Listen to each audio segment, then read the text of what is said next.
ये आकाशवाणी रायपुर है। छत्तीसगढ़ी समाचार बुलेटिन के संग संध्या तिवारी के जय जोहार। आज के प्रमुख समाचार। केंद्रीय वित्त मंत्री सीतारमण आज नई दिल्ली में चौथैया किस्त के घोषणा करीन। कोयला, खनिज, रक्षा उत्पादन समेत 8 क्षेत्र में विशेष ध्यान केंद्रित करे जाही।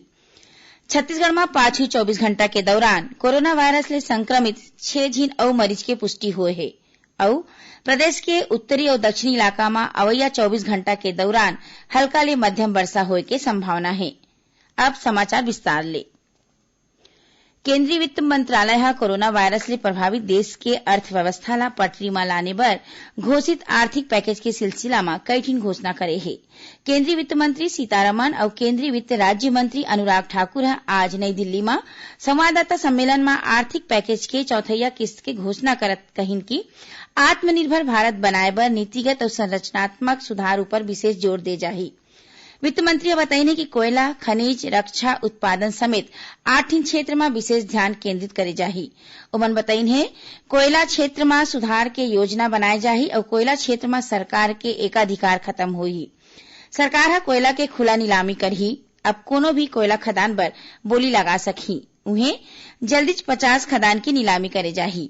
कोयला क्षेत्र के आधारभूत ढांचा में 50,000 करोड़ रुपया के खर्चा करे जाही। वित्त मंत्री बताइने कि हर मंत्रालय में परियोजना विकास इकाई बर काम होही। ओमन बताइने कि 5 लाख हेक्टेयर क्षेत्र में 3,000 ले ज्यादा सेज बनाए जाही।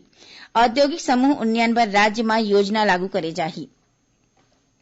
एखर पहली काली केंद्र सरकार खेती किसानी के काम मन बर 1,63,000 करोड़ रुपया के पैकेज के घोषणा करे है।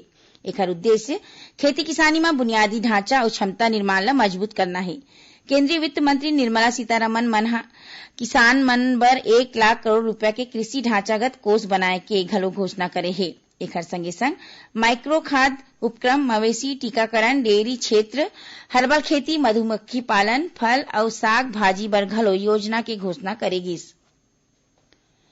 छत्तीसगढ़ में पाछू 24 घंटा के दौरान कोरोना वायरस ले संक्रमित 6 झीन अउ मरीज के पुष्टि होए है। एमा ले 5 मरीज जांजगीर चांपा जिला के और 1 झीन मरीज कोरिया जिला के आए। एमा ला मिला के प्रदेश में अब कोरोना संक्रमित मरीज मन के संख्या बाढ़ के 66 हो गए है। एमा ले 56 मरीज मन ला ठीक होए के बाद अस्पताल ले छुट्टी दे गे है। अभी मां कोरोना संक्रमित 10 झीन मरीज के इलाज चलत है। यही बीच महासमुंद जिला में जउन 7 झीन मन के रिपोर्ट रैपिड टेस्ट में पॉजिटिव आए रहिस, वो जम्मो झीन के रिपोर्ट अब एम्स रायपुर के लैब में जांच के बाद निगेटिव आए है। केंद्र सरकार राज्य मन ले कहे है कि प्रवासी मजदूर मन ला घर लौटत बेरा रेंगे बर झन पड़े, उखर मन बर सरकार बस और श्रमिक स्पेशल रेलगाड़ी चलावत है। केंद्रीय गृह सचिव अजय भल्ला राज्य के मुख्य सचिव मन ला लिखे चिट्ठी में कहिने कि लोगन मन ला केंद्र सरकार के व्यवस्था के जानकारी देना चाहिए। ओमन कहिने कि घर लौटैया मजदूर मन ला तीर के जगह में राख के ओमन ला बस या रेलगाड़ी मिले तक खाए पिए की व्यवस्था कराए जाना चाहिए। कोरोना वायरस संक्रमण के रोकथाम बर लागू देश भर में लॉकडाउन के सेती दूसर राज्य में फंसे अब तक 54,000 मजदूर मन ला छत्तीसगढ़ वापिस लाए गए है। शासन प्रशासन डहर ले फिजिकल डिस्टेंस के पालन करत उनकर स्वास्थ्य के जांच करे गे है। संगे संग ये मजदूर मन ला क्वारंटाइन सेंटर तक ले जाए बर बस की व्यवस्था करे गे है। संबंधित गांव मन में मजदूर मन ला क्वारंटाइन सेंटर में राखे जाही। श्रम विभाग के अधिकारी मन बताइन है कि यात्री मन के स्वास्थ्य के जांच थर्मल स्क्रीनिंग के माध्यम ले करे के संगे संग ऐसन मनखे मन के सैंपल ले जावत है जौन मन ला सर्दी, खांसी या फिर बुखार के शिकायत है। उन्हें छत्तीसगढ़ ले होके दूसर राज्य जवैया मजदूर मन के पूरा मदद करे जावत है। दूसर राज्य के मजदूर मन बर जिला प्रशासन डहर ले खाए पिए, नाश्ता, सैनिटाइजर और मास्क दे के संगे संग मजदूर मन ला उखर राज्य के सीमा तक छोड़े बर गाड़ी के व्यवस्था घलो करेगे है। छत्तीसगढ़ी समाचार बुलेटिन आप मन आकाशवाणी रायपुर ले सुनत हव। छत्तीसगढ़ के खबर ले है आपकी वास्ता और खबर के विश्वसनीयता ले है हमर वास्ता। आकाशवाणी समाचार रायपुर के प्रादेशिक समाचार बुलेटिन के संगे संग हमर समसामयिक कार्यक्रम आप रेडियो के संग अपन मोबाइल में घलो सुन सकत हव। आकाशवाणी समाचार फेसबुक, ट्विटर और यूट्यूब में घलो हावय।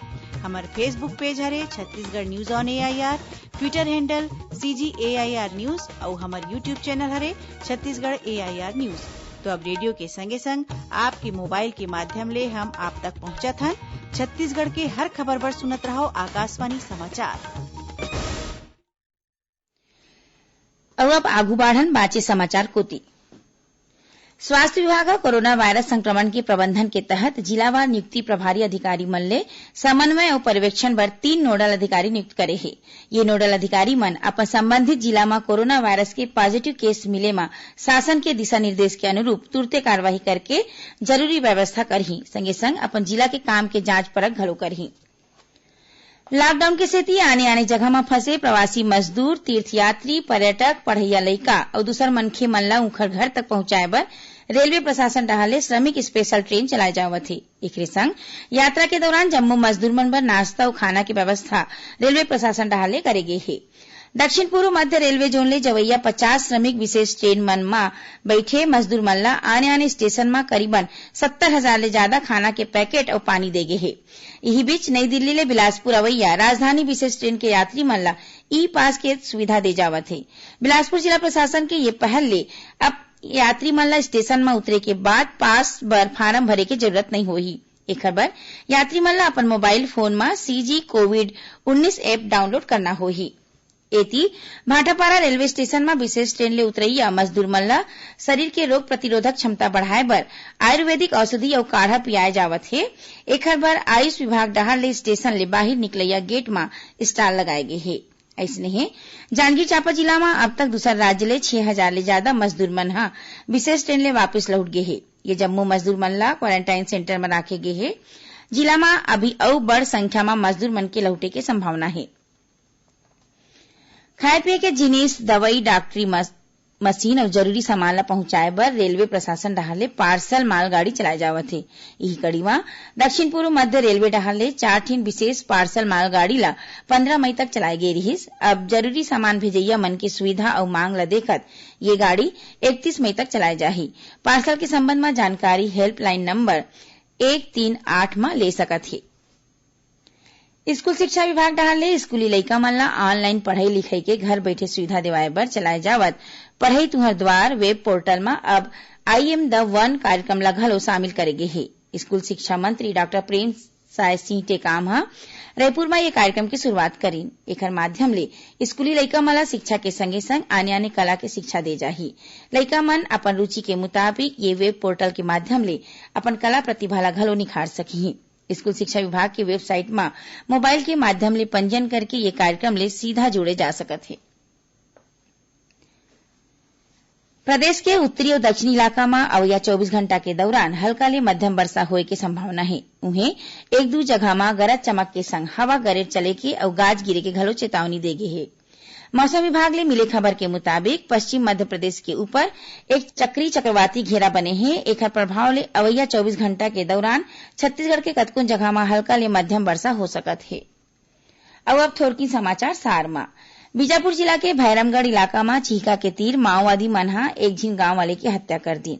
कोंडागांव जिला में चिखलपुट्टी के तीर 2 ठिन ट्रक के बीच हुए टक्कर में 2 झिन लोगन के मौत हो गए। उन्हें 3 झिन गंभीर रूप ले घायल हो गए।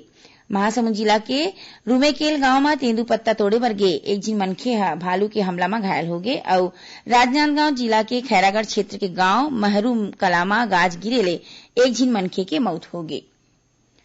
आखिर में प्रमुख समाचार एक घाव फेर। केंद्रीय वित्त मंत्री सीतारमण आज नई दिल्ली में चौथैया किस्त की घोषणा करीन। कोयला, खनिज, रक्षा उत्पादन समेत 8 ठिन क्षेत्र में विशेष ध्यान केंद्रित करे जाही। छत्तीसगढ़ में पाछू 24 घंटा के दौरान कोरोना वायरस ले संक्रमित 6 झिन और मरीज की पुष्टि हुए है और प्रदेश के उत्तरी और दक्षिणी इलाका में अवैया 24 घंटा के दौरान हल्का ले मध्यम वर्षा हुए की संभावना है। एक संग छत्तीसगढ़ी समाचार बुलेटिन सिरावत है। जय जोहार।